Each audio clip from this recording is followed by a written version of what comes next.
Welcome to Talking Buffalo, featuring conversations with guests from around the world of sports, media, pop culture, and all things Buffalo. With your host, Patrick Moran.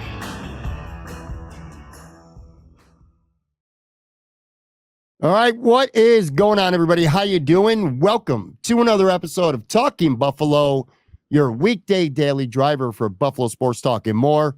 Today's show is presented by Golf Dojo, your space, your time, your game. Bring your game to Golf Dojo, Western New York's best indoor golf experience. Visit mygolfdojo.com. Today is our Monday show, which means, as usual, I'm joined by my buddy down there in New York City, Joe from Queens, man. What's going on, dude? How you doing?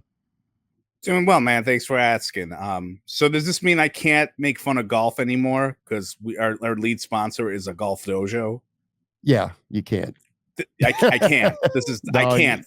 Or CANT. I can't make fun of the golf bros. I guess you can. Oh, this is just that's part of your gimmick. The media, the golf bros. That is a solid part of your gimmick. So well, I will go to the Golf Dojo at some point in my life. Maybe it's to bury someone there, but I will go there. Yeah. Good to see you, man. Hope you're having a great weekend. Yeah, nice weekend. Nice relaxing weekend. A little bit rainy here in Buffalo right now as we're recording this late on a Sunday evening. Today we're going to go over, I think this is a fun off-season topic. Not a lot going on with the Bills. Of course, it's kind of got to be the same deal before we ramp up for camp, but we're going to go over, and this is Joe's list. So this is his baby today. The worst contracts. Pat is now all of a sudden making me do work, which I am not happy with. Like before, he would yell at me that he didn't want me to pitch too many ideas because he wanted me to be like Tone Pucks and like not and do everything verite and just like off the cusp. And then now I'm like, all right, dude. And now he's like, hey, can you come up with 10 bad contracts? Because some guy tweeted at me once this week about bad contracts, and Pat saw it and was like, there you go. That's our topic this week. Okay, I like it. cool. It's a good idea. And you went more than 10. I think you got 16 contracts here. So we're going to go over 16 of the worst contracts in franchise history. Real quick, though, before we get into that, I know you're a beer guy, a craft beer guy. Yeah. I was reminded of this because sometime last year or so, you had your baby shower. And it was at the New York Beer Project in Lockport, correct? Yeah. Yes. Well, you were there. I went there. Yeah, my wife. And you left without saying goodbye, but yes, you were there. You're in the middle of gifts, man. You're in the middle of gifts. Yeah, you just bounced. You were like, one love. Thanks for the free food, and here's a baby Einstein. Thank you. I bring that up because I did enjoy the place. I had never been there before. It was nice. It was a lot of good beers there. Pretty good food. I think I had a burger there, and it was really good. So anyway, I bring it up because I just found out. In fact, my daughter's actually going to be working there. There is a second New York Beer Project now coming that is in Orchard Park, right near like the Target Dick Plaza, which is like off Mile Strip Road, and it's literally 6 minutes from my house.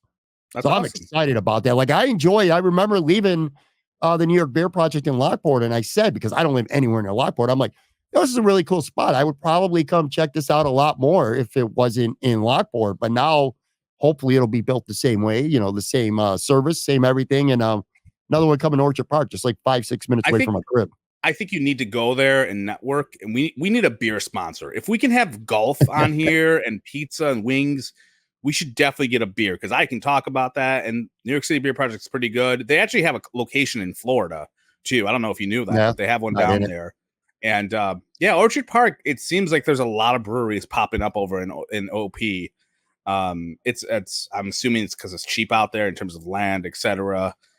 And it's funny because I always try to figure out like where are the breweries? Like there's still like no breweries in Amherst, which is weird to me because my parents live right on the border of like Amherst and Pendleton, like north, and there's like nothing in Amherst, and I don't know why that's the case. I don't know if it's taxes or the Amherst police suck.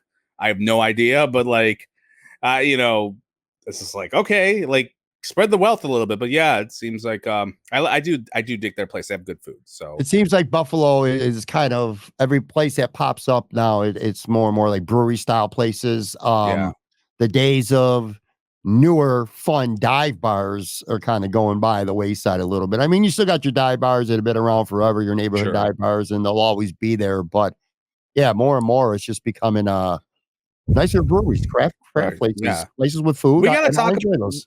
We got to talk about when I'm coming back, because I'm coming back home June 19th until like the 23rd or so. We have to figure out if I'm going to see you at some point, even though I know I know you don't want to, you don't care. You'd rather go see Jay Skursky at a golf tournament at the golf dojo probably. And I'm second. I'm like seventh fiddle behind Alex Baskey and I don't know, whichever other media bro out there. But anyways, I digress. Okay, let's get to these contracts. I got. I want to get to, so like I said, you got 16 of these, and these are obviously just, the subjective opinions, although I think a lot of these, you'd be hard pressed to find somebody who's going to disagree with a lot of these contracts. And I guess, primarily a bad contract, of course, is about money, but it's also return on investment. Sometimes return on the investment. Like sometimes a guy might sign a contract, a 5-year, $25 million contract that it seems like a pretty good deal at the time. Like maybe that player previously was good at another stop. Then he got to Buffalo for whatever reason. Shit just didn't work out. So how do you want to attack this? How do you want to? Well, I'm going to do the honorable mention. These are the guys who did not make the top 10. So, top 10. Okay. So they did not make it. These are the honorable mention. So, all right. So this is in no specific order. I got Star Lotulelei, 5-year, $50 million deal. I know he was just here. Very polarizing guy from the Carolina connection. The film bros loved him because he clogged up the middle, and he allegedly made it was easy for Matt Milano and Tremaine Edmonds to make plays, and whoever was there. That was the narrative, but I don't know. For me personally, I want my defensive tackle to make a couple plays, a splash play, a box score stat. 5 years, $50 million just didn't. It seemed like a little bit too much for what they got for him. He's only in your honorable mention.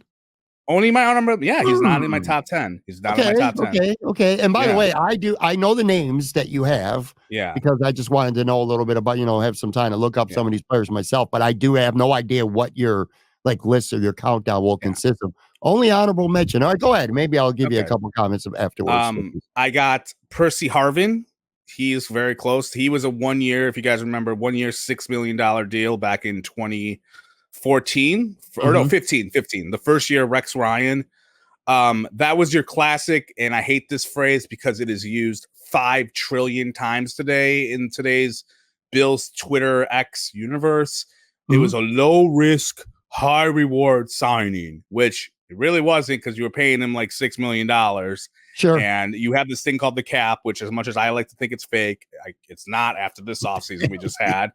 And Percy Harvin played like 5 games and got hurt, and he was out for the season. Only thing I remember of that moment was he caught a bomb from Tyrod Taylor in the opener against the Colts. And then he came back the next year as like a scrap heap guy. He kind of had he was the original John Brown of like, I got cut and I came back and did 5 nothing. Games. He had 5 games. He signed 1 year, $6 million contract. Yeah, he only played 5 games that 1 year. Yeah, 19 catches for 218 yards and that 1 touchdown. Yeah, and then his second year, 2 games, 2 catches, 6 yards, and he was done. He retired after that. Yeah, he had injuries too. That was the big thing. And he was an injury risk beforehand, which. Again, you could make the case at that time, like you're giving a lot to a guy who has an injury history, and it bit them in the ass. Yep. Charles Clay, 5 year, $38.5 million. I like Charles Clay the first 2 years he was here. I thought he did an okay job. His last 2 years here, he did not do much of anything. Right. That was that weird contract that in order for the Bills to get him from Miami, I don't remember the nuances of it, but basically they had to make some sort of weird thing in the contract where if really Miami front-loaded it to make it really almost impossible from what I remember anyway. For Miami to match and they couldn't restructure it, they couldn't cut it. It was they had to keep him for the 4 years. So it was it was a tough contract. He ended up not being and you could blame it on the offense. You could just it wasn't an aerial offense that he was here. He did a lot of blocking. Greg Roman really wanted him. He only had 9 touchdowns in 4 years. Yeah, I mean, again, it wasn't good.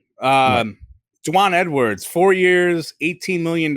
He was signed in 2010, which was like the worst offseason. It was like the worst offseason I can remember as a Bills fan, because that was when it was right after they fired Dick Duran, and like during the season, it was like, oh, we're gonna get Bill Cowher, we're gonna get Mike Shanahan. They had all these guys they were gonna interview and line up, and like all of them said no. And we hired Chan Gailey, and Chan was a guy who they fired, like who was fired from his last 3 jobs. Like, we're hiring this guy, and then that offseason was just like they got rid of a lot of people, and Andre Davis and Dwan Edwards were like the only free agents they got that offseason. He was the linebacker, Davis from the Browns, and Dwan Edwards was okay. He again a guy who didn't make many big splash plays. They definitely screwed him, because I don't know if you remember, but I think one season they had him playing like outside linebacker, and he was not an outside linebacker. He was like your 4-3 defensive tackle, and I think they had switched to a 3-4 or something like that, and they were like, "We're gonna have you play outside linebacker because of injuries." I think there were injuries or something, and it wasn't a lot, like 18 million, but still, he wasn't very good. So let me. You're right. I don't have much to say about Dwan Edwards, but a quick little side note, fun fact, because you brought it up. The year, so that's when they fired Duran, and Bill Cowher was a candidate. And if you remember, I don't know if you'll remember this. I remember you. Are we going to the billboard? Are we going to the billboard? Yeah. This is kind of where I sort of made a little bit of a name for myself. We started I had Buffalo Sports Daily, and we started a campaign to get a billboard to hire Bill Cowher with the proceeds from the money. Like, after the money, we raised money, people donated to buy the billboard. And with the leftover money, I don't remember how much it was, but it was a nice little chunk of change. But the leftover monny went to Jim Kelly's charitable foundation. And that got surprisingly go to your wing collection, but go ahead. Anyway, that made news. I remember Adam Schefter started following me because of that. He tweeted at me or something, or then he sent me a DM and he said, good message or something, but he was telling me that Bill Cowher was not going to be the head coach of the Bills. And of course he ended up being correct, but it's just, that brings back a lot of memories, just raising money for that billboard. A lot of people kicked in money for that. And that was long before the days then, all that with Bill's Mafia, where everybody, donates and raises money for everything. This was before any of that shit. But, so anyway, that just brought back and that was like the worst offseason ever, because it was like and allegedly, if I remember correctly, Cowher is the one who recommended Chan Gailey. A little bit. Like, he said, "Oh, you should," because I think they did talk. Like, that was when dipshit Russ Brandon was the GM, and he was like, "I'm gonna look over every stone and find the greatest greatest coach ever." And he talked to him for a hot second, and he recommended Chan. Which, look, Chan was okay. He honestly is probably a little overrated in some people's eyes, but like, they won like what 6 games? What it was 4, 6, and 6 wins? Like. 16 wins in 3 years. Terrible. Anyways, I digress. All right. Okay. And then I think the last 2 more honorable mentions. Larry Tripplett, 5 years, $18 million deal. Again, this doesn't sound like a lot, but he signed in 2006. It was a lot. And a lot of money. And he was a good player with the Colts. Yeah. He was an okay player with the Colts. He came here. He was your vintage classic, Dick Duran ran the cover 2 defense. And you want speedy defensive linemen from what I remember, and he was just a guy. He was here for a couple years. He didn't really he only had 3 sacks in 2 seasons with the Bills. And that defense, 06, 07 defenses were not anything to write home about. I was excited about him. I remember I remember the signing, and I remember the draft. That was the 2006 draft. And to this day, my worst take in the history of all my bad takes was the draft. The Bills took Whitner. I don't need a list. I remember this. Whitner, McCargo, Yabodi, Co Simpson, all defensive guys in the first 4 rounds. And they traded up to get John McCargo. They signed Larry Tripplett. And I remember I was writing a blog for foxsports.com at the time. And I said, this is a transformational, generational type of draft or offseason for the Bills. They're going to go from being a joke of a defense to having one of the best defenses in the entire NFL. I remember that take to this day. Turned out to be the worst. Funny thing is, too, the only player out of that draft to be any good was the guy in the 5th round nobody heard or gave a shit about at the time, which was Kyle Williams. Yeah. But all those bums on that team. And then, like Larry Tripplett, he was somebody, he was good with Indy. I thought he was a good penetrating type pass rusher, but he didn't do shit with the Bills in 2 seasons. That's crazy. I forgot. Like Kyle Williams was in that draft, and he started in 06 with freaking Dick Duran. And he started because it was supposed to be McCargo was supposed to be the guy who started day one, and he couldn't get on the field because Kyle Williams was really good as a rookie, and that's kind of how it made it work. And anyways, that was and that was like the cash to the cap year where like Marv Levy like had a presser because he was the GM at that time. He was a mouthpiece, but a mouthpiece for the stupid inner circle they had. But he talked about like we got to do cash to the cap, and no one knew what the heck he was talking about. And they signed like a lot of small free agents that year. Like they signed Peerless Price and a couple other guys came back. So anyway, that's one. And then the last honorable mention, and this one's tough for me to say. And I as I said, this is about return on investments, and sometimes it's not the player's fault. It's just how it is. Trey White, 4 years, $70 million. Look, he signed that extension in the start of 2020, and he played a season and a half and then got hurt.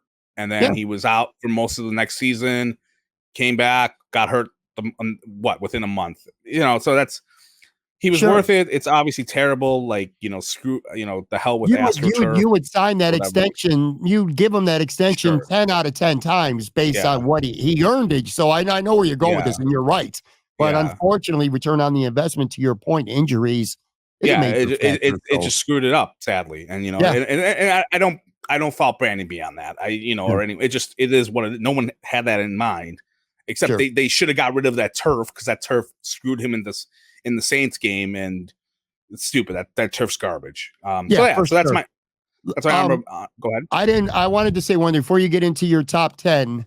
I don't have a list, like I didn't rank anything, but I will say the one surprise of your honorable mentions that I don't know where I would have them, but I'd have them somewhere in my top 10 was your first guy. I feel like Star Lotulelei, 5 years, $50 million is a top 10 guy. I mean, this was a big free agent signing in March of 2018. He never really did anything. He took a pay cut in 2020, and then COVID came. And then he opted out, so he didn't even play in 2020 because of COVID. He didn't play. He didn't play in 2020 because of COVID. You know, that's the team that ended up going to the AFC Championship game and losing to the Chiefs. I'm never going to blame a player for their mindset back in 2020 for not wanting to play and not wanting to risk things. So that's not really me criticizing him specifically for that, but I'm just saying he didn't play in 2020, so they didn't get any return on his investment there. Obviously, he was just a non-factor, man. 3 seasons. He only had 5 sacks. He never played in 50% of the snaps in any season. And he just wasn't that effective, man.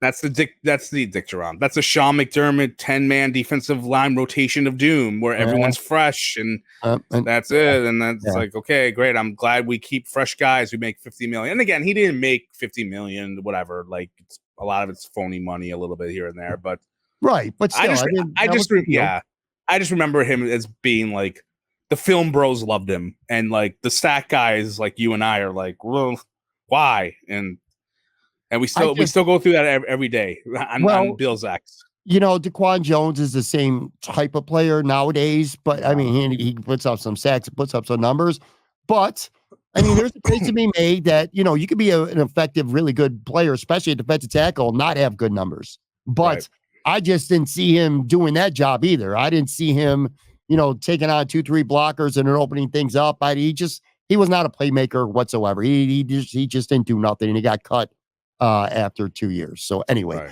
you're going to get into your top 10. People, whether you're watching, whether you're listening, we want your comments as well. Like if you agree with these, if you don't, if there's anybody that's left off, make sure you let us know about it in the comments or tweet at one of us. But anyway, go ahead, man. Get to started. Who do you got at number 10? Number 10, I got, and this could change because he's still on the team, Von Miller, $120 million deal. Look, it's 6 years, 6 years. It was risky to give a guy who was in his, you know, he was 32, 33 years old at the time, to give him that much money after he had two serious, you know, leg injuries. And look, he was great out of the gate. He was awesome the first part of 2022, and then he got hurt, and he hasn't been the same since. And he was terrible last year. And this is a combination of, again, like I kind of understood why he did it. he was Von Miller, even though at that time maybe you wanted to invest that money into like a guy in his 20s and not in his 30s, Right. and it's he's going to be back this year, because they always say, like, the cliche thing to say is, after you have an ACL injury, it takes another year after you come back to be the same guy. But I don't know, he's older, and that's defensive lineman. That's when they tail off. So right now, I mean, look, he took a pay cut. Great. He's terrible when it comes to making predictions that never happen, that never come true. So that's another reason why he's on this list, probably. Sure. I'm joking about that, but most of the injuries. But yeah, go ahead. I agree with you, and I think he should be on the list, and probably around this spot as well. Now, I will say this: at the time, again, just like with Trey White with the injuries, at the time, I get why the Bills took that big swing.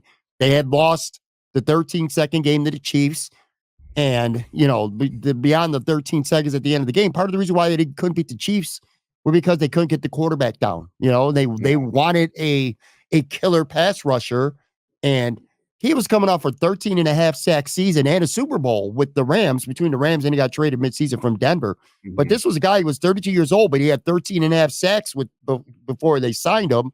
He was really good the first half of his first year with Buffalo, and then he tore the ACL.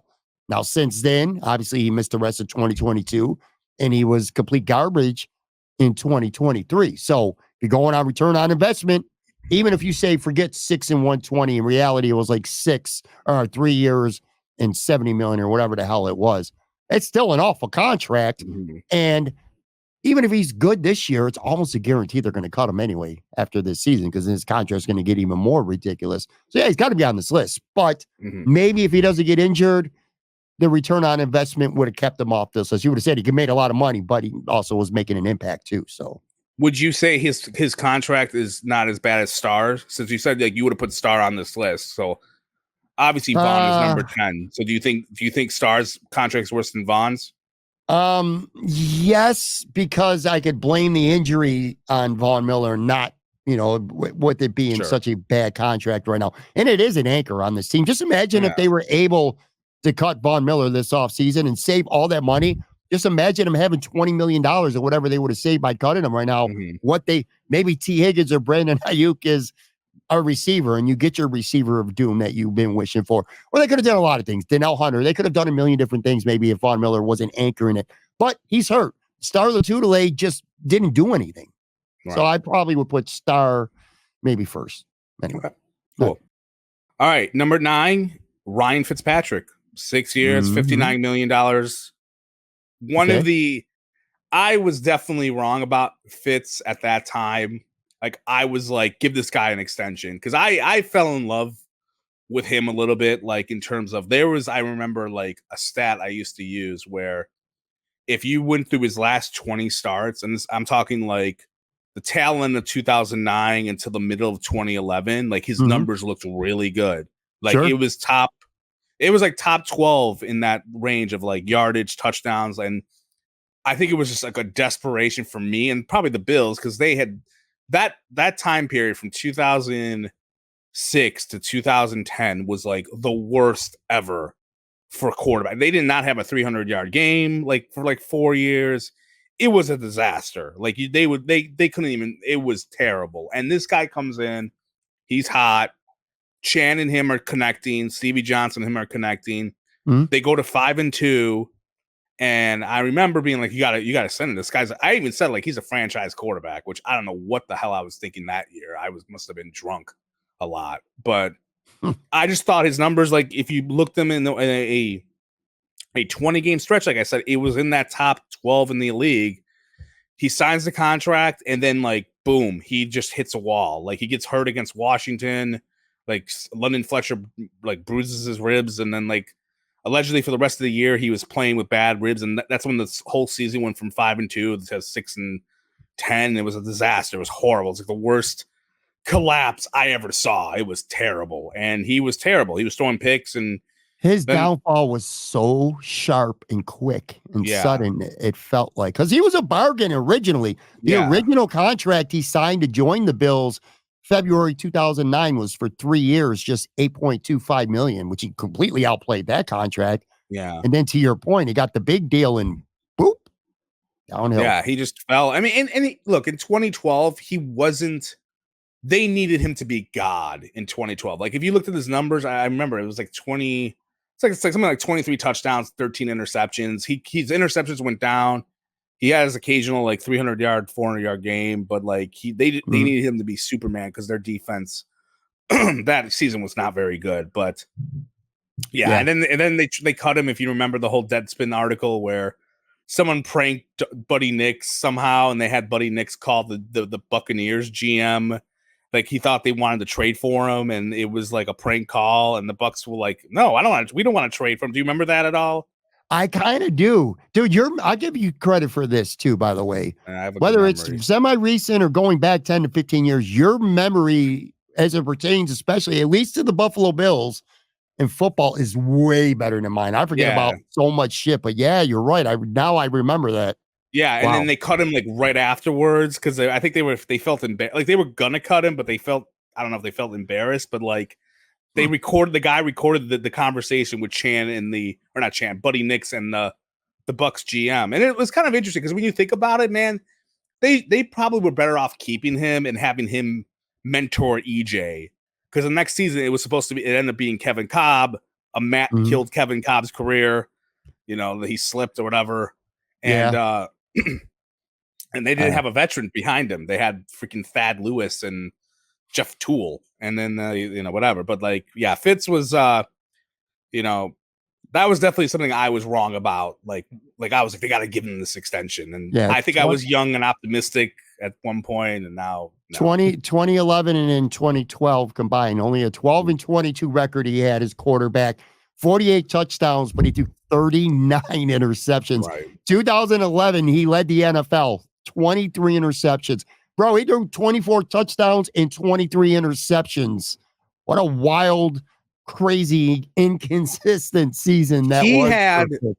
If you looked at his numbers in 2011, the first like 7 games, they were outstanding. I remember it was like something like 16 touchdowns and like 5 picks. He was, Fitz was awesome. And then it just, as you said, a lot of it was like the rib injuries. I think teams caught up. Fred Jackson got hurt. Like, Fred Jackson that season was on fire. And if he didn't get hurt, he was like halfway through that season. I think Peter King had him as an MVP of like the first 8 games. That's how good Fred was that year. But anyways, long live Fitz. All right, let's take a quick break and we'll come back on the other side. All right, so we got 10 and 9, so we got 8 more to go. 8 of the worst Bills contracts in franchise history coming up right after this quick break.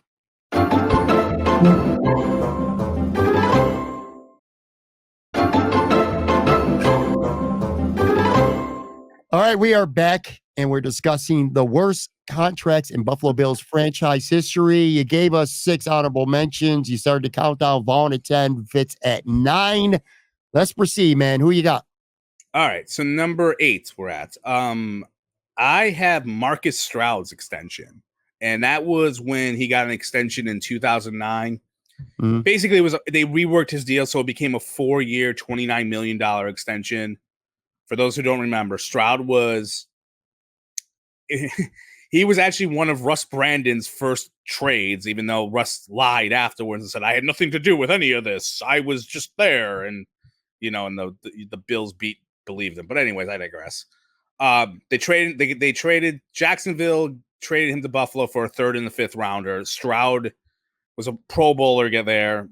Comes to Buffalo, 2008. Really good season. Makes the Pro Bowl. He was on a defense that wasn't that bad in 2008. It's probably like the best Duran defense they had. And then that season went to hell. They were 5-1, and then they collapsed because Trent got hurt, and they lost some fluky games and whatever. It was amazing.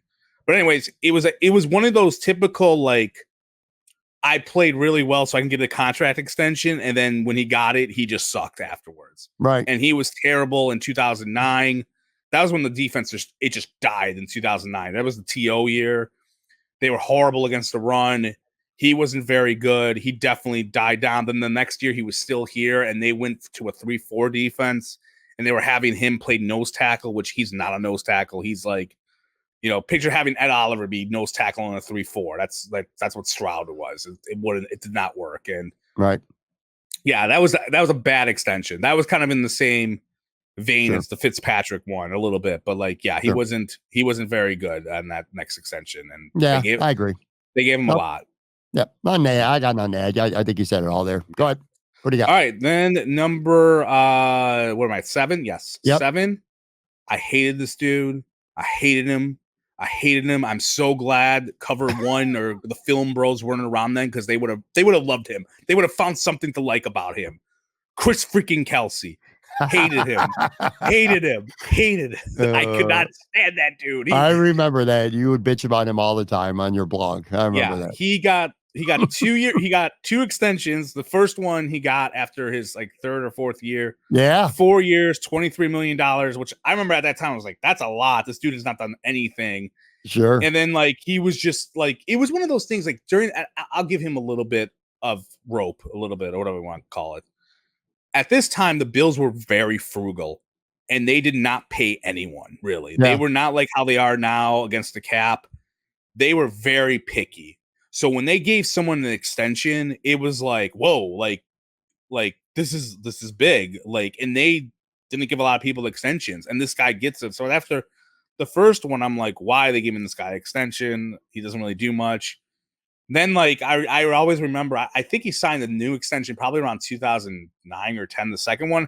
But I remember prior to that, I had like this countdown in my head, like, okay, he's done. He's going to be a free agent after this year. We can get rid of him, get new blood in, get a new defensive end. It would be great. And then Ralph Wilson comes in and goes, I like this guy. Give him another one. And then they give him a 4-year, $24 million. Yeah, they gave him $1 million raise. Thank you. Basically 8 years and $47 million Kelsey got from the Bills, man. Wild. And his whole career at Buffalo too. He what? He played his whole career in Buffalo. Yeah, he was done. I mean, and do you feel like the media loved him too, which they never were critical of him because he was like a giant go-to guy, and they loved it. Bring your lunch pail to work. Oh yeah, one of those idiots. And then he talked like he just was always like talking, and it's like, dude, you guys are overpaying this guy when you don't. When you think of the Bills' 17-year drought, to me, a handful of players might come to mind as this is a poster child for the Bills being pretty inept for 17 straight years. A guy who was so at best, but a bigger part of this team during the drought years. Chris Kelsey kind of reminds me of that guy. He's just a poster child for mediocrity with this football team for nearly 2 decades. Right. Yeah, he definitely was. He was, and he did not. And I think I had heard like Ralph really liked him as a person, and that's I gave him 2 contracts, so I kind of there probably is some merit to that. All right, so 10 Von Miller, 9 Fitzpatrick, 8 Marcus Stroud, 7 Chris Kelsey. Again, people watching or listening, we encourage your feedback, your comments. Want to know what you think of this list so far? What do you got next?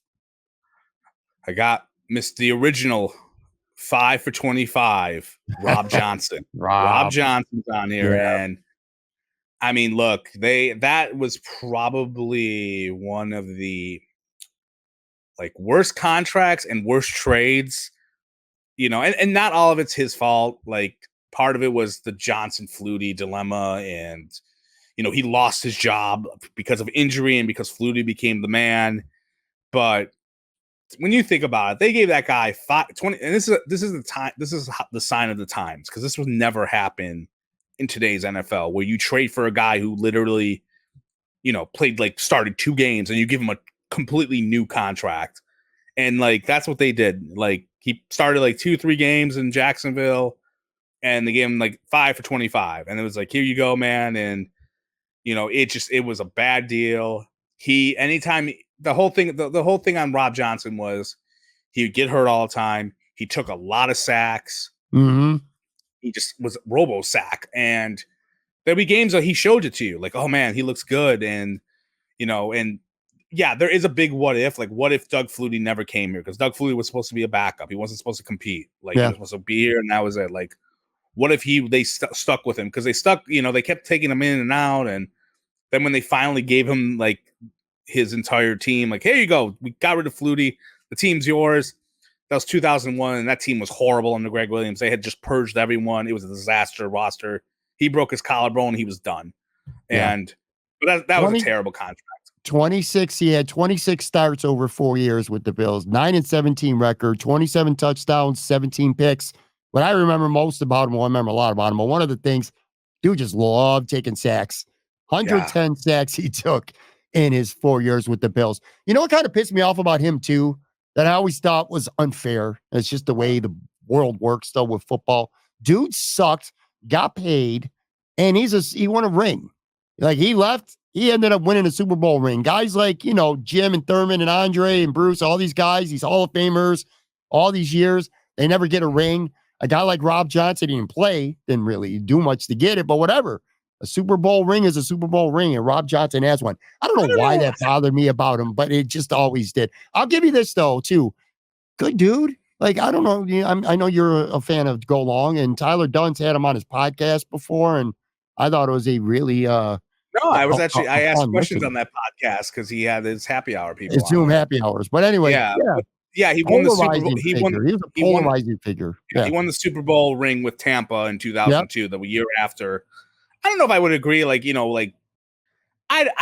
know. If you're terrible and you get a Super Bowl ring, it's kind of pathetic and sad. He can show that off. I don't think Andre and Bruce are losing sleep over this idiot winning, or not. I know. I get it. But I'm saying he wins. It just always, I don't know why. Just for whatever reason, it bothers me. And he got a freaking ring. The strangest things for me, as I always remember, is he lived in a hotel when he came to Buffalo. He did not live. He did not buy a house. He did not rent a house. He lived in a hotel. I think it was by the airport. That's where he lived. Which was he didn't like it here. Yeah, he was not a fan here, and he always wore those weird bandanas. But the bandanas where he cut off a piece of shirt and would wear it around his forehead, which he was just a terrible fit in Buffalo and on and off the field. What a bad person, but he just. Yeah, California dude, man. So he didn't want to be in Buffalo. Oh, man. He definitely started that trend of people hating California quarterbacks because it was him, it was JP, and then it became Trent, and no one wanted California people. And of course, they get Josh Allen, who's a California guy, and finally rested that terrible narrative. Yeah, for sure. All right, so we're halfway through now. You got Rob Johnson at 6, so now we're up to number 5. I got Langston Walker. He was offensive tackle, played for the Raiders. Big dude, big. Sure. I don't know. He looked like Kamala. I don't know. When I saw him, the old wrestler. He was good with the Raiders too. I want to point that out, man. I don't know if he was good with the Raiders. Pretty good. No, I only remember because I knew a Raiders fan, and they said he stunk. And when we signed him, and he got 5 for 25, he wasn't good, dude. And he got here, and he was with Derrick Dockey, which we'll talk about him in a little bit, but. He was a part of that free agent class in 2007 where they went out and they spent $75 million. And again, most of it's phony money a little bit, but they spent, headline $75 million on 2 offensive linemen. And Langston Walker, I just remember him. If you were a speed rusher, he would be toast. All you had to do was bull rush him or speed rush him, and Langston could not catch up to you. And it just didn't work out. And the last year, in 2009, they had switched him from right tackle to left tackle because Jason Peters got traded, a terrible trade. It was stupid, dumb. And they traded him, and then they were well, we're going to move Langston Walker to left tackle, which, it's the hardest position. At that time, it's kind of died down a little bit, but it was the hardest position to play in football because you got to go against the best rusher, and then you got the blind side of the quarterback, blah, blah, blah, blah, blah. And he was terrible in the preseason, and they cut him. They cut him at the end of the preseason, and they put in Demetrius Bell, who never started a game. And that was the famous offensive line where the Bills had 3 guys who never played an NFL snap starting.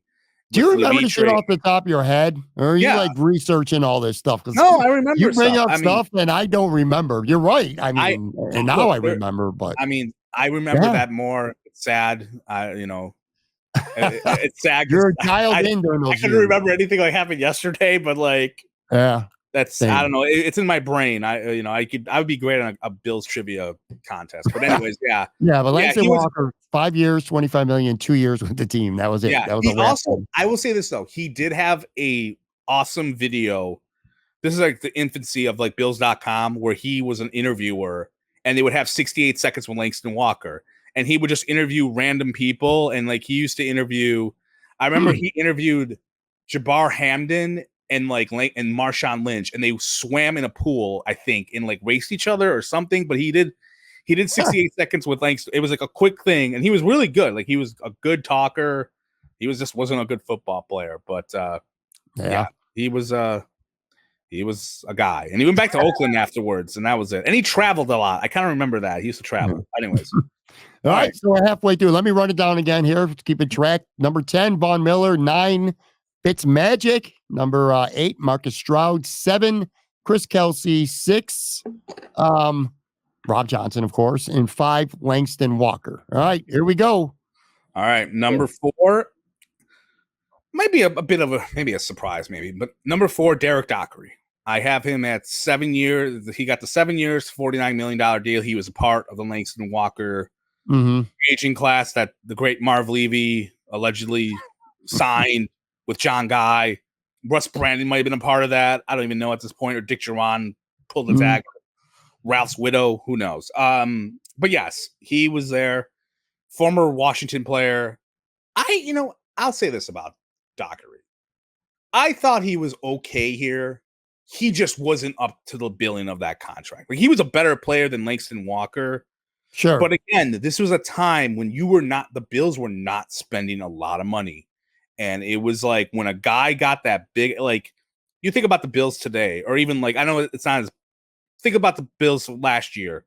Think about the guys who made who got extensions, who got paid really well. It's like 10, 12 players. At that point, there were not a lot at all. It was, and whoever got that raise, it was daggers on that guy. And there was daggers on Langston and Derrick Dockey because he was probably at that time the highest paid Bill, I think. I'm trying to remember who in 2007 made a lot of money. They didn't have a lot of guys making a lot of money because they had rookie deals. It was like JP, Lynch, Paz, and these guys, and he made a ton. But I thought he was solid, but he just wasn't. He wasn't worth it. And they weren't winning. Worth it, and I think the big thing is that he had Jason Peters he played next to, which was at the time like a good left side. You had Peters and him. Then they got rid of Peters, and then like they cut Dockey, and which was kind of shocking. Like they cut him. It was after 2 years too. Yeah, they had signed To, and I just remember being like, okay, like I believe the Bills were going to be good in 2009. I was wrong. And then I remember being kind of quizzical, like, why did you cut? They cut Dockey right afterwards, and I was like, I didn't have a problem with him. Like, yeah, he made a lot of money, but he was a starter. He was good enough to be a starter. And it's like, it was like, a part of me was like, did you cut him? Because Ralph was like, well, I got to pay To $6.5 million. Get rid of this guy. I don't want to pay him too. And, but yeah, he's in the top 4, but I thought he was a better player than most consider him as, but that contract was fair. Too. That's fair. Yeah. All right. So we only got 3 left here. Who you got at 3? I think we're going to agree on number 1, but we'll see when we get to it. But go ahead, number 3. Number 3 is Mark Anderson. Okay, he got the Briere Rob Johnson deal, 5 for $25. They got him the same year they got Mario Williams, and I remember like after they got Mario, there was this euphoria of oh my god, they got Mario. This is great. They never. And that was a time I just talked to everyone about how the whole they don't spend money. They don't spend money. Boom, they spent money. It was a effing miracle of Jesus. Can we take a real quick detour while you're talking before you get into Anderson? Because you bring up Mario Williams, and if I don't bring this up now, I won't. For young fans out there, because that was quite a while ago, and I'm sure there's a lot of if you're a young Bills fan and you're only in your like late teens, maybe even early 20s or whatever, you probably don't remember much at all about Mario Williams, but. Take people, well, briefly too, but take people who might not know or remember just how crazy it was, that pursuit of Mario Williams and how that ignited, at least temporarily anyway, it just ignited a fan base thinking that things were going to change big time because you just landed the biggest fish in free agency in Mario Williams. That 48 hours was embarrassing and yet amazing at the same time because the city literally stopped and everyone was like interviewing. It was I can't even describe it. It was like I just remember like Pro Football Talk, I think maybe leaked something like he was in town and he was still in town. Like he didn't leave town for like it was him and Robert Meacham, who used to play for the Saints. Yeah. And they were both in town, and it was shocking because no one had Mario Williams like on anyone's radar here. We were like, he's not coming in. No one's coming here. Like, no, they were not aggressive in free agency at all. Like it was Dwan Edwards and all these cheap guys, and he's there. And like I remember it was like the Mario Party, and like WGR, I remember like they went local the entire like it was 24/7. They went local. Like what's going on? And there was nothing. It was hilarious because there was never any updates. No one had updates. It was just like, what if he signs here?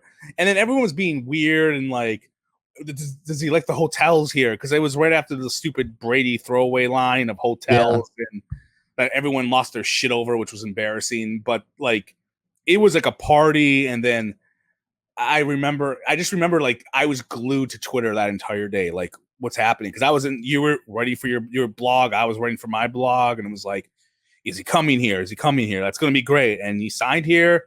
Robert Meacham went to San Diego, and that was it. But yeah, it was a crazy 24, 48 hours. Yeah. I remember news stations parked at like the airport, trying to catch a glimpse of him. Oh my God. I remember his wife. I remember everyone used to go to. I don't remember it anymore.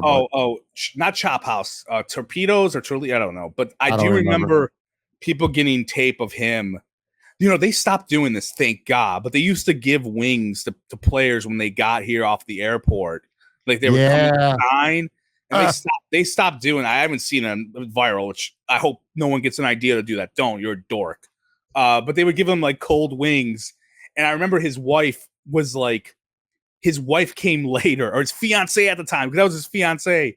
His wife came like the second day, and like there were reporters there, like like with the cameras, like, oh my God, his fiance is here. It was as if like Michael Jackson was coming here or something. I don't know. Didn't Jim Kelly take him hunting or something? Like hunting buddies or something like that too. He hunted. It was. Yeah, it was hilarious, and you would not have that at any other town. I don't care. No, that's not happening. So anyway, back to Mark Anderson. Mark Anderson. So in that free agency class, once they did that, I was done. It was like they're not signing anyone for like the next 5 years because they gave Mario Williams all that money, and all of a sudden they signed Mark Anderson, who was like a top 10. Like I think he was on like a lot of people's free agent list. He was really good with. I think he was with Chicago or New England that year. I forgot. He kind of worked. He was there between both those teams, but he had like 10.5 sacks. And I just remember thinking to myself, whoa, we got 2012.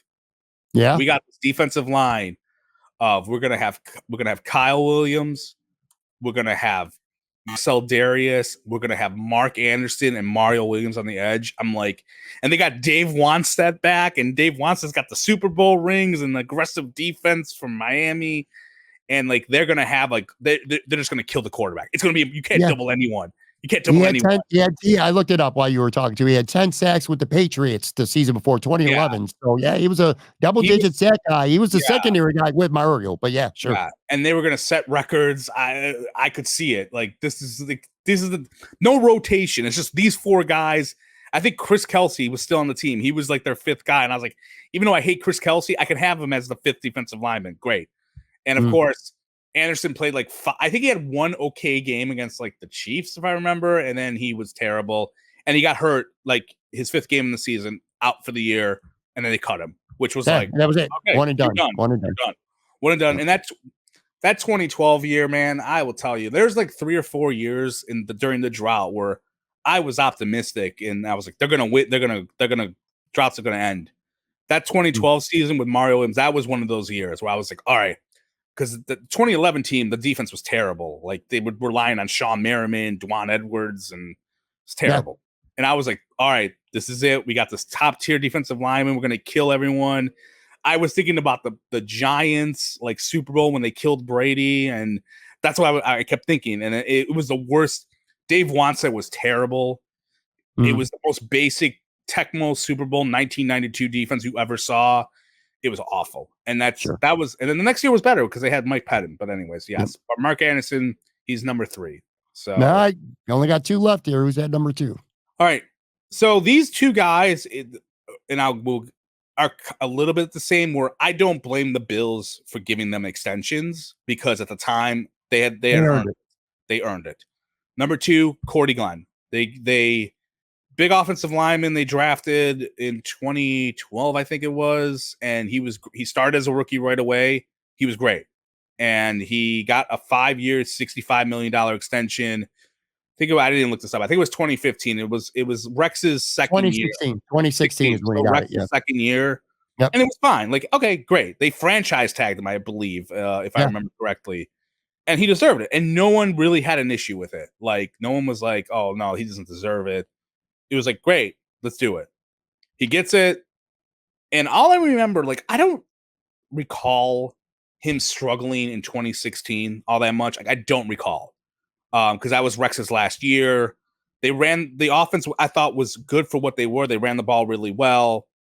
Tyrod was kind of efficient. It was when they were like 10th in scoring, but the defense, they just never could get the consistency between both the units. Like one week, the offense looked good, but the defense was terrible. The next week, defense was good. Offense was terrible. So all I remember, though, was the next season, Tyler Dunn kept mentioning in his articles or on Twitter that, oh, the Bills aren't happy with Glenn right now. They're not happy with him. They think he's not playing well. And this is when Rex was out and the new regime was in. It was Brandon Beane, Sean McDermott. And there was all these whispers of like, oh, he's not earning his keep. He's out of shape. He's not doing well. And I just remember he started like the first like 4 or 5 games. Then he got hurt. Then he tried to come back. And he just struggled in 2017. And that was when, I'll give credit to Sean McDermott and Brandon Beane. At that time, I was kind of attached to some of the good players that they had under Rex that I just thought it's not their fault. The coaching staff sucks.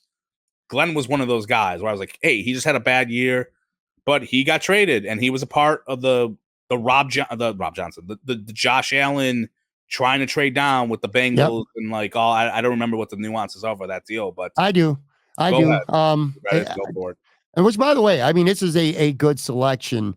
The only thing I could say about Cordy Glenn positively is that off the field, he did help the Bills get Josh Allen. So the Bills traded in 2018 Cordy Glenn, and they swapped first-round picks. They had the 21st pick, and then they moved up to 12. So Cincy and Buffalo traded 12 and 21, plus like a third and a fifth or something like that. But the main component was 21 and 12. So the Bills moved up 9 spots, which ultimately got them a lot closer and more realistic to being able to get Josh Allen with the 7th overall pick. Plus, because they got up closer, they got to keep their other first-round pick who they used on Tremaine Edmonds. So Cordy Glenn helped them get Josh Allen indirectly on the field, though. Yeah, he was kind of doo-doo at the end. No question. Yeah, and when he went to the Bengals, I remember Joe Goodberry, because he's a Bengals fan.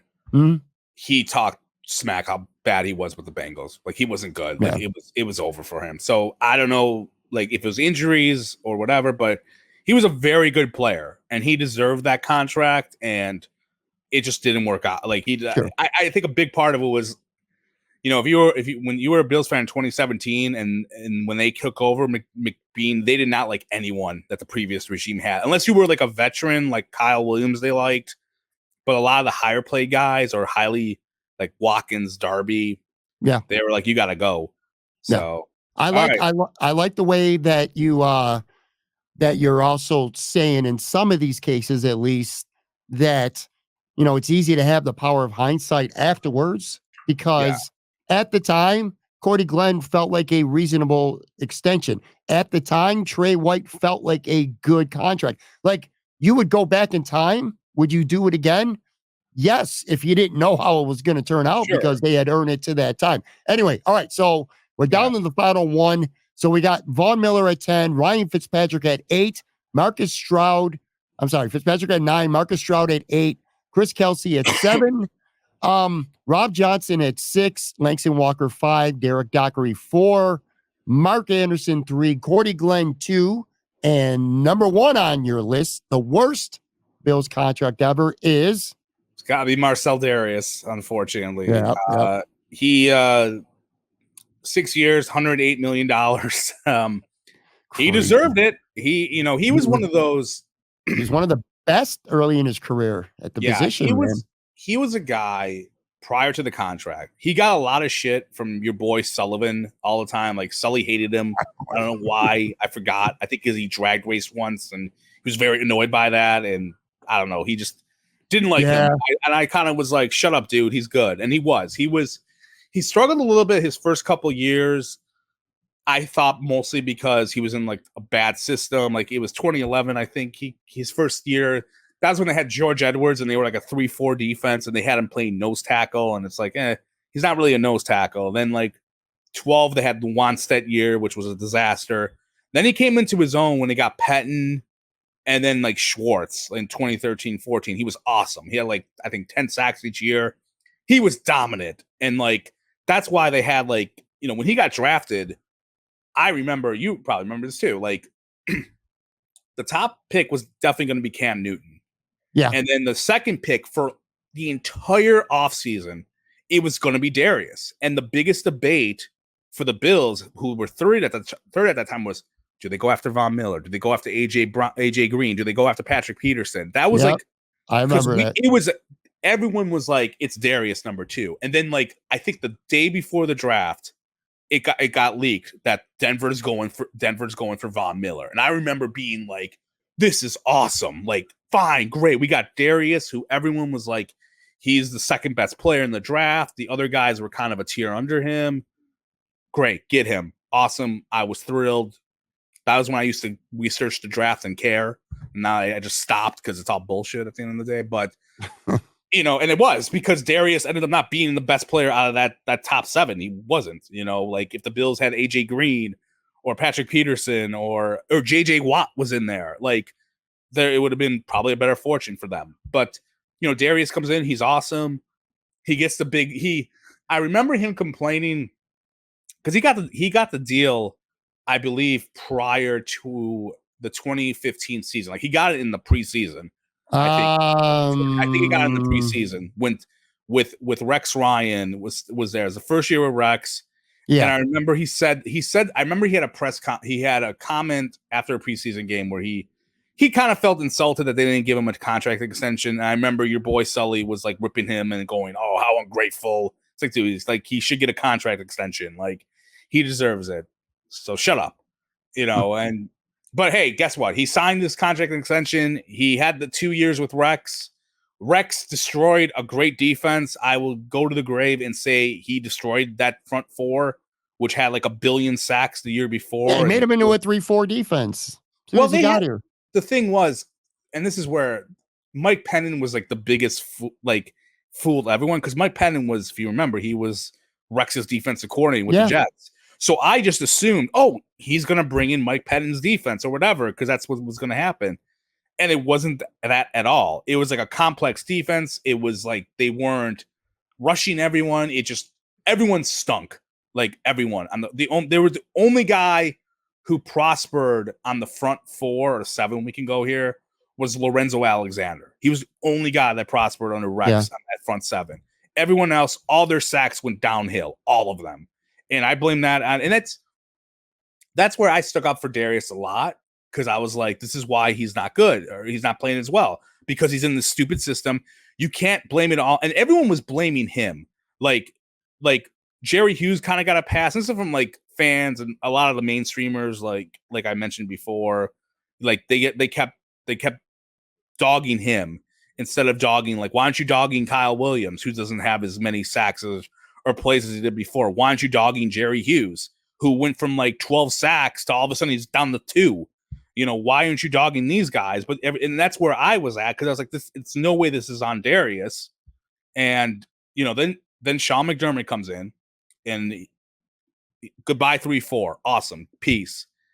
And once again, you're hearing the rumblings of like they're not happy with Dareus. And I remember in that preseason, I was like, oh, they got to keep with it. It's going to work out. And then what sunk him, if you remember, was he was late for the team bus in a preseason game. Dareus got benched, and I remember like thinking like they were like, you're done here, and they were just waiting to find someone to trade him. And I remember in 2017 they traded him. They traded him to Jacksonville. I remember he had like one good game where he turned the clock back, and I was like, great, like this is what they need because he's now back to a 4-3 traditional defense, and then they traded him to Jacksonville where it's a little bit like the Diggs deal where they ate a bunch of cap. I remember if correctly they ate a bunch of money, and they got him. They went there for a 5th, and I was like, well, that's a terrible deal. That sucks. He's going to do great there.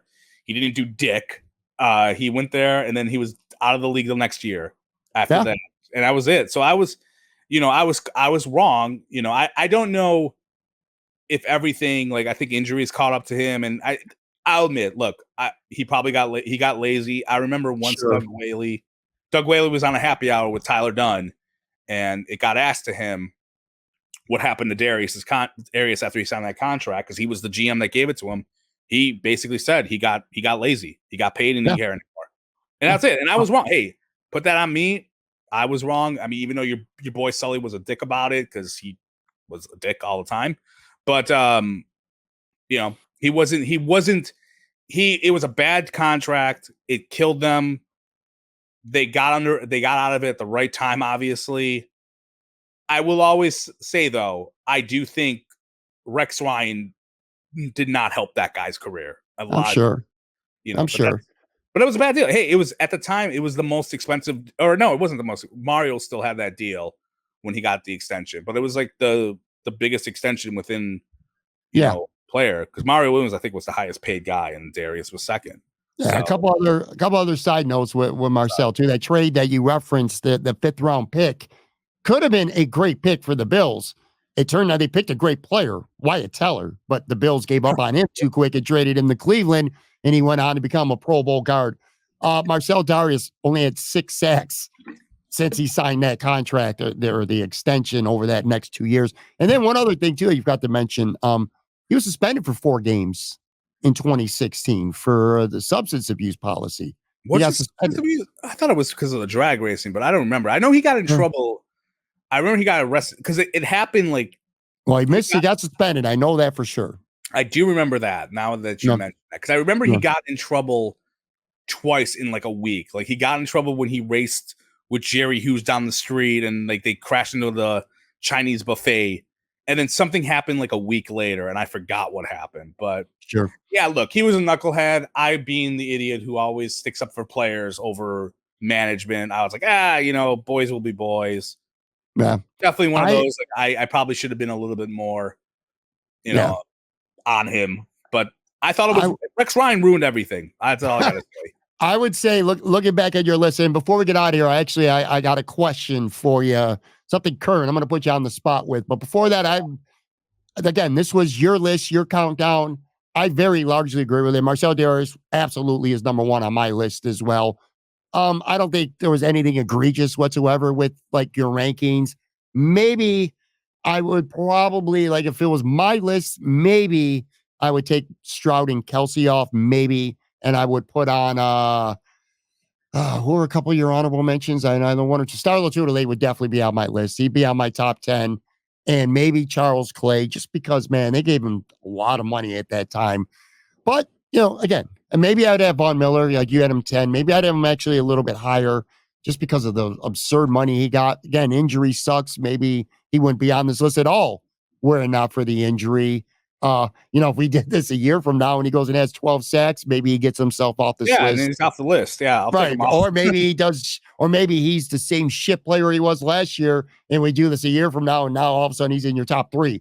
It's very possible. Again, everyone out there, if you're watching or listening, I'd love to hear your comments. Did we forget anybody? Is there anyone out there who you think had a terrible contract that we didn't discuss today? Yeah, I mean, I wish I would have probably gone past. Like, I did mostly my 16's a lot.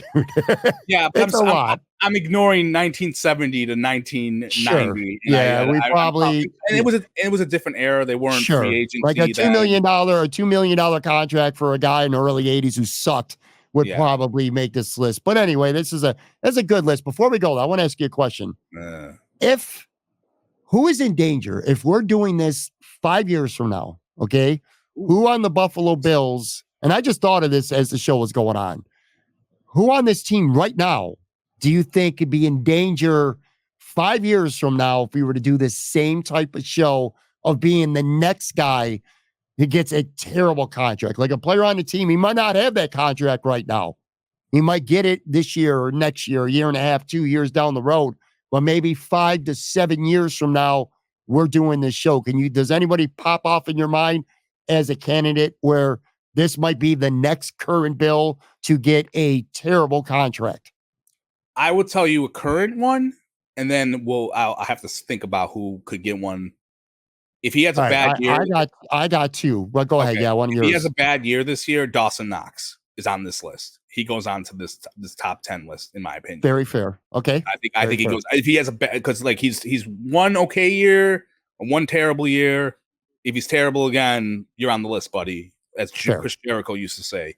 In terms of who was going to get a big deal, like I got two. Oh, you're going to say Ed Oliver, aren't you? No. Oh, okay. No, I thought you were going to say 4 years, $68 million. That's it's not a great contract, but even if he's good in the regular season and face plants in the playoffs like he keeps doing every year, that's still he plays good enough during the season that it's not a no. He's not on my list. My guy, both of mine, I got two, and neither of them have gotten that terrible contract yet. But I think they're going to. Who? I'm going to say Spencer Brown. I can see Spencer Brown, who's a good but not great player. But in the market going on right now, the top right tackles are getting 20 to 16 million a year. I could see Spencer Brown being a guy that gets overpaid. And then maybe Greg Rizzo gets a monster deal because the Bills are thin at defensive end. Von Miller's on his way out. AJ Epinesa is who he is. Greg Rizzo might get that monster contract, but just only be a pretty good player. They love defensive linemen here. You know that. He wants to extend all of them until the day they die. Yeah, I could see maybe James Cook, maybe. Like they could extend him and there being pressure on them. Because you're not supposed to you shouldn't extend a running back after the rookie year unless they're like amazing and out of this world. Even then you probably shouldn't. But you do that, maybe he struggles, but maybe agreed. But yeah, that's fun memory lane. Hopefully, like someone listens to this. I know people rather talk about, how Nick Wright has like a top 10 list that doesn't include someone, or Pro Football Talk didn't include Terrell Bernard on a top 10 list for best linebacker in the league. And I'm not going to name who cover one. People are angry because he should have been on the list, or we don't talk about the Bills signing a rapist that the only reason why the charges were dropped was because you can't charge a person who's intoxicated for rape, I guess. But yeah, I'm sorry to all those people who rather us talk about those amazing current subplots along with Josh Allen's handshakes, which are like a big thing on Twitter X during Camp Bro Week. I'm sorry. I know we should. I seriously, and when we'll get the hell out of here, I'm going to open up every podcast until the regular season starts with what annoyed me this week on Bills X. And I'm just going to rant through it. And then we're going to rant through it in 3 minutes. And then we're going to go through a special topic of Joe talks about the 2005 Bills with Lawyer Malloy and Sam Adams, and maybe Pat can trivia. But yes, I'm sorry to those people who want the content of recapping OTA week, because it's riveting stuff. Riveting. All right, man. On that note, we're going to get out of here for today. If you're not following Joe on Twitter, I'm not following him, by the way, but you should. I'm not following Pat. No, don't follow. Not follow me either. At Buffalo Wins on Twitter. For Joe, I'm Pat. Thank you very much. Shout out to Bill's Mafia Experience in the YouTube clips comments, who's probably swearing and he hates me. I hate you too, buddy.